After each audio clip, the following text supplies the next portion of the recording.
बरसाने में एक सेठ जी आए थे जिनका नियम था कि वह किसी संत या महापुरुष को भोजन कराकर ही अपना भोजन ग्रहण करते थे।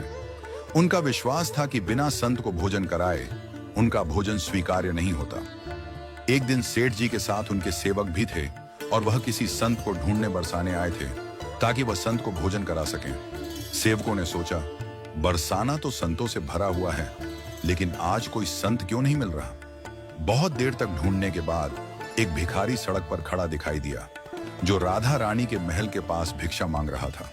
सेवकों ने उससे कहा, तुम संत बनने का रूप धारण कर लो, हम तुम्हें अच्छा पैसा देंगे। भिखारी ने पूछा, संत बनने से क्या होता है? सेवकों ने कहा, बस तुम संतों जैसा रूप बना लो, धोती पहन लो, चंदन लगा लो और हम कह देंगे कि तुम बरसाने के सिद्ध बाबा हो। भिखारी ने वही किया। वह धोती पहनने, चंदन लगाने और संतों जैसा रूप धारण करने के बाद सेठ जी के पास गया। सेठ जी ने उसे प्रणाम किया और भोजन के लिए बिठा लिया, लेकिन भोजन करते वक्त सेठ जी को कुछ अजीब सा महसूस हुआ।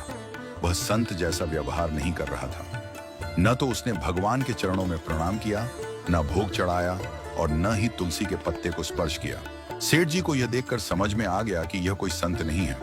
वह भिखारी संत के रूप में आया था, लेकिन उसकी सच्चाई समझ में आ गई। सेठ जी ने उसे भोजन नहीं कराया और उसे वहां से भगा दिया। उस रात सेठ जी सोते वक्त सपने में राधा रानी से मिले। राधा रानी ने पूछा, सेठ जी, तुम्हारे साथ क्या हुआ? सेठ जी ने उत्तर दिया, राधा रानी, मैंने तो एक संत को भोजन कराने के लिए बुलाया था, लेकिन वह संत नहीं था, बस एक भिखारी था, इसलिए मैंने उसे भोजन नहीं कराया। राधा रानी मुस्कुराते हुए बोली, तुम एक दिन में घबरा गए, केवल एक दिन में तुमने यह तय कर लिया कि वह संत नहीं था, लेकिन मैं पिछले कई सालों से संतों को भोजन कराती रही हूं और कभी भी यह नहीं पूछा कि वह सच में संत हैं या नहीं। मैं तो बिना किसी हिसाब किताब के सबको भोजन देती हूँ। मैं कभी भी किसी से अपने द्वारा किए गए अच्छे कर्म का हिसाब नहीं लेती। मैंने कभी किसी से यह नहीं कहा कि तुम मेरे लिए कुछ करो, क्योंकि मेरी कृपा में कोई शर्त नहीं है। राधा रानी ने सेठ जी से कहा, तुम मेरे साथ कितने साल से जुड़े हो, लेकिन तुमने कभी मेरी कृपा का मोल नहीं समझा। मैं तुम्हें अपनी कृपा देती हूँ, लेकिन तुम भिखारियों के साथ जुड़कर, दुनियादारी के साथ रिश्ते बनाकर मुझसे दूर हो जाते हो। राधा रानी के शब्दों ने सेठ जी को गहरे तक छुआ।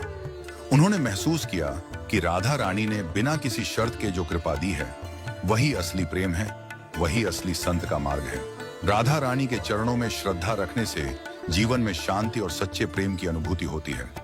इस राधाष्टमी के दिन हमें राधा रानी से यह प्रार्थना करनी चाहिए कि उनका प्रेम हमारे जीवन में हमेशा बना रहे और हमारा जीवन राधा रानी के नाम से रंग जाए।